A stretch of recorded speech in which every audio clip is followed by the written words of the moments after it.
Check this out, Facebook Live. I've got a treat for you today.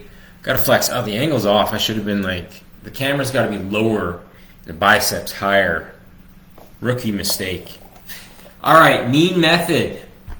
I have combed the interwebs because Rebel Wilson's transformation is all the rage, right? I think she came out with a new movie. She lost 80 pounds over the last year. There's a lot of misinformation about how she did it with those usual charlatans, we'll call them, trying to capitalize on the publicity, saying that she used these pills or this diet, and she's come clean, said she didn't use any of that crap, and did a couple interviews, and I've gotten the meat of it, and I've put it into what I would call a 4-step process, the mean method. Has an okay ring to it. So how did she do it? Well, let's start with the M. Mindset. By the way, if you're on live, type live.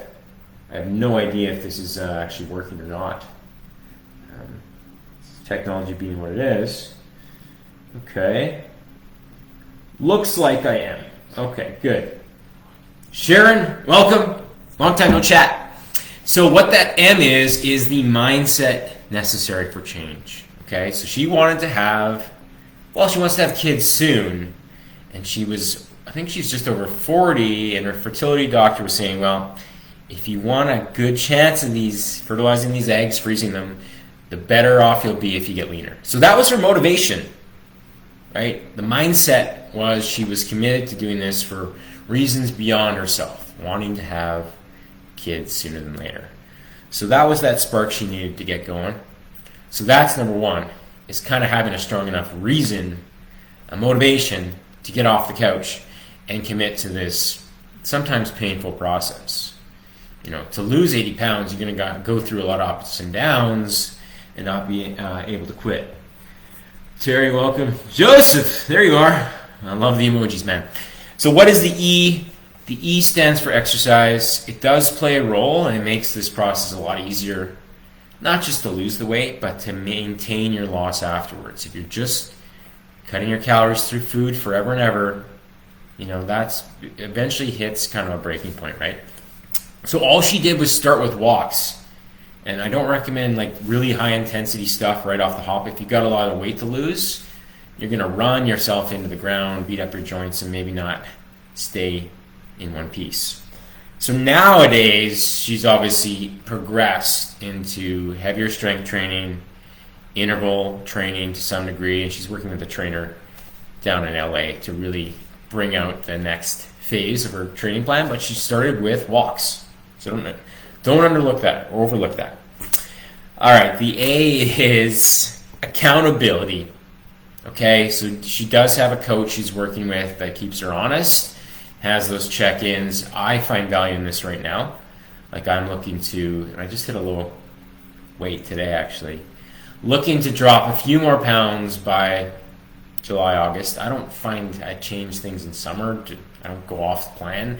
But I actually hired a coach, nutrition coach, to check in with, to keep me honest, review my food logs, because when it's just me, I do okay breaking even, because the exercise part is easy, right? That's a foundational habit.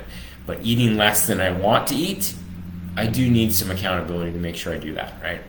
So she's the same way, has someone she checks in with. The last part, though, is nutrition. This is where a lot of people kind of get lost, is she has no forbidden foods.